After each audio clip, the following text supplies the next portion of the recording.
From 1989 to 1996, American Gladiators was one of the most popular shows on television, and Laser was one of the most popular competitors on the program.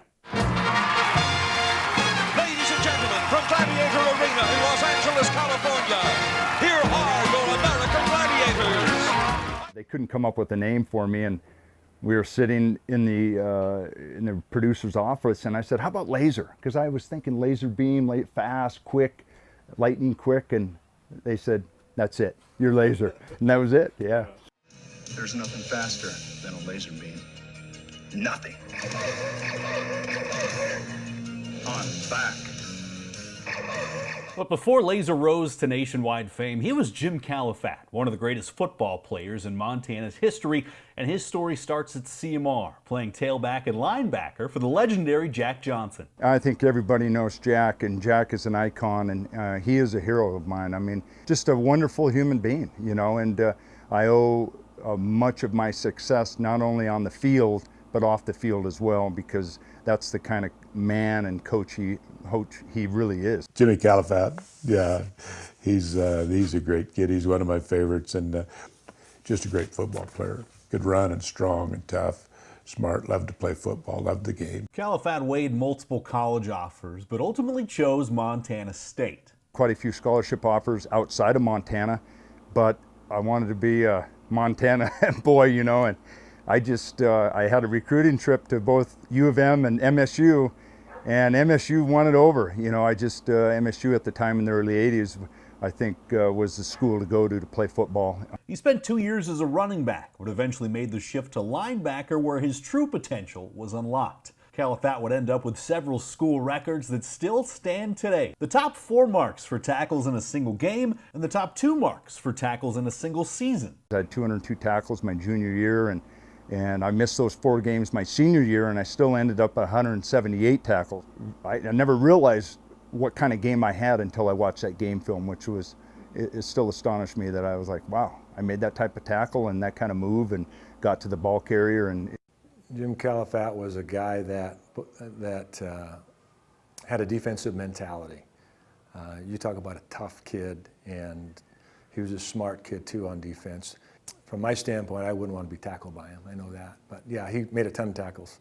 Kalafat had dreamed of being a professional football player his entire life. I still remember playing down here at J.C. Park and playing flag football, and all of us would pretend to be someone that we weren't, like Larry Zonka or whatever. And I just wanted to play professional football. I didn't know how to get there. He went undrafted in the NFL out of college, but caught on with the Kansas City Chiefs. He impressed in the preseason before suffering a setback. Really close to making it. I hurt my ankle, fractured an ankle, and yeah, it was another bad injury. And so they sent me home. Stints in the Canadian Football League followed. He went back to school to get his degree, and then he signed with the Los Angeles Rams and made the roster. And I got hurt with first game, and that was the end of the career. Nobody would ever even look at me. Running down on a kickoff with the Saints, and a guy just happened to hit my arm just the right position, and I fractured a scapula and punctured a lung and lost my voice. I crushed larynx, and it took me about 3 years to heal it from that injury, and it was a devastating injury. And I never thought about that could be my last play ever. And when it happens, it's emotional. Boy, it was some tough times for me. But fate works in funny ways. When one door closed, another opened. Jim was training to join the LAPD when he received a call. And I had an agent, because I was doing commercials at the time just to fulfill a void and make a little money. And my agent called and said, hey Jim, there's this show called American Gladiators. Do you want to try out? I said, hell yeah. So I tried out, and they called me and said, hey, you made the show, but you got to report second week in January. So I'm thinking, oh my gosh, I got to make a decision. Do I want to become an LAPD or try my athletic ability? Heck with it. Athletic ability.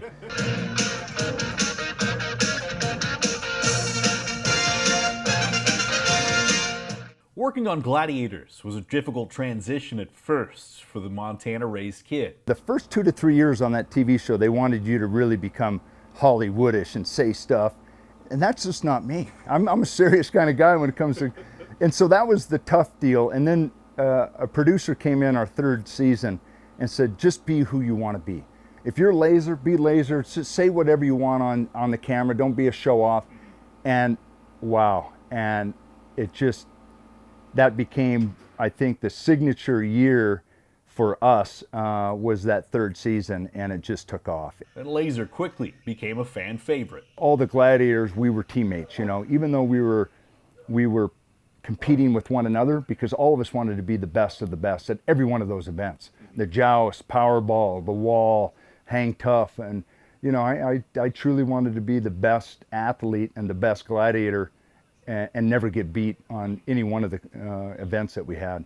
But the show itself was physically taxing, leading to 16 surgeries. You know, I got a few injuries in football, but you know, nothing like I did in the Gladiators. In the 8 seasons, I had 8 surgeries, and then I think I've had 6 to 7 previous surgeries since the show ended, just things, and most of them shoulder injuries, and you know, torn rotator cuffs, and they keep re-tearing, you know, but it is what it is, you know, it's part of being an athlete. And Laser was the only Gladiator to appear in all 7 seasons. And after the show Kalafat, now Jim Starr entered the corporate fitness world where he made his career in living, and now he's giving back with his wife through a program called 365 Achieve It.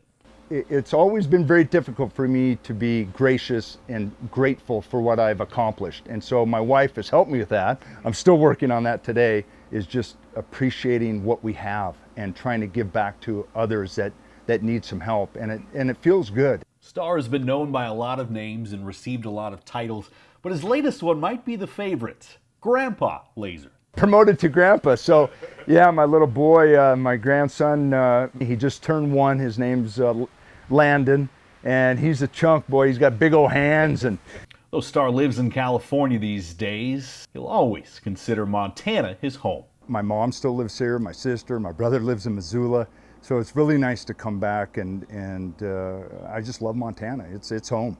Tom Wiley, MTN Sports.